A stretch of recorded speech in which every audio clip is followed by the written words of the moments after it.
Sorry. Oh my God, that must have hurt everyone's ears. Yes, thank you. Is that wake up? Is this the beginning? Yes. Hello, welcome back to Hey Bitch Podcast. Oh, hi. Hope you were ready for that intro, that extremely sexy intro. That's a phlegm. Achoo. Yeah. What do you got for us, Nikki? Okay, so today we are talking about finance, and I know that's a pretty broad topic, but we wanted to just talk about the basics, stuff that we wish we would have learned in school, maybe stuff that we wish maybe someone would have taught us. We are not experts, okay? Most of us. Jess does have a master's, but you know, Jess is the only She's one. still not an expert. she's probably not the most an expert. Don't take any experienced. financial information from this podcast. Just take it in stride, think about it, consider it, and then Google. consult a real financial. But before you move on into that, who's Yeah. talking? Who's doing what? Oh yeah, let's introduce ourselves. I'm Nikki Limo. I'm Gio Kwan, since we're doing first and last name. Yeah. Oh, then I'm Tiff. And you're not a Phoebe? No. Okay, who are you today? Jessica or Jess? Well, we're doing finance. Oh, you're Jess. type of Jessica. talking, so yeah, actually, no. Caldwell. No, she's Jessica when she's feisty. And Oh. feeling herself. Oh, I would have thought the opposite because it's so formal. Like, Yeah, I'm I Nicole when I'm a bitch or whatever. No, you're just a bitch when you're a bitch. That's true. That's true. Very good point. So we're just gonna go over basics. Like, we're not gonna get heavy into anything, but let's just cover a few things that would be really helpful if you're just completely clueless. You're like, I just got a job, I just started making money, I have no idea what to do with it. Or maybe you've been making money a while and you just feel like you're living paycheck to paycheck and you never know how to manage it well, and you just could really use a leg up. So I think if I were to start, I would start with savings. What do you think? That's what everyone wants to know. Yeah, like Everyone how do is you asking, save? Like, how do you actually save? And that's something I want to know too. This is a psychological topic It is. because people cannot, for the life of them, live under their means. Right. So it's very psychological. Where do you get this data from? Personal experience? Okay.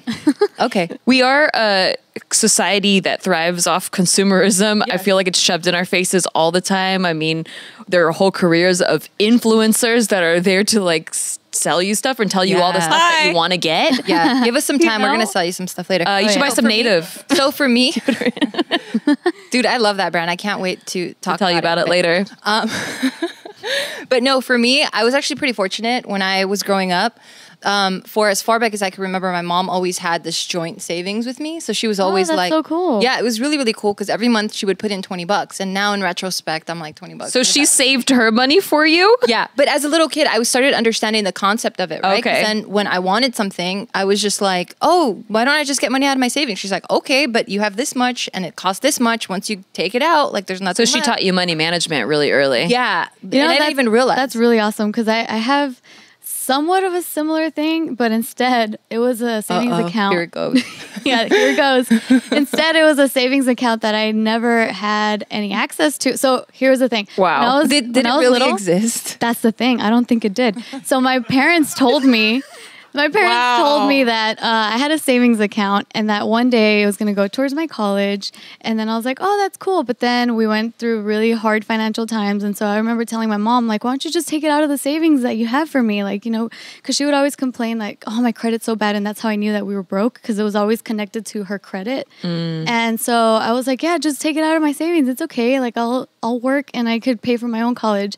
And she would tell me like, yeah, you know, I've been taking out our savings and now you don't have any more savings left. And I'm like, did I ever even have savings? Like, I don't even know if that account ever It probably had existed. like $100 in it for like 2 weeks, and then she's like, I can't deal with it. I need the money. I don't know. I was told a lot from when I was a kid too, because apparently there was a house in TJ under my name, and then they sold it, and then they were like, oh, this money's gonna go for you, but I never saw a penny, so I don't know. I don't even know if that even. So you just got really damaged. That was Pretty your much. training.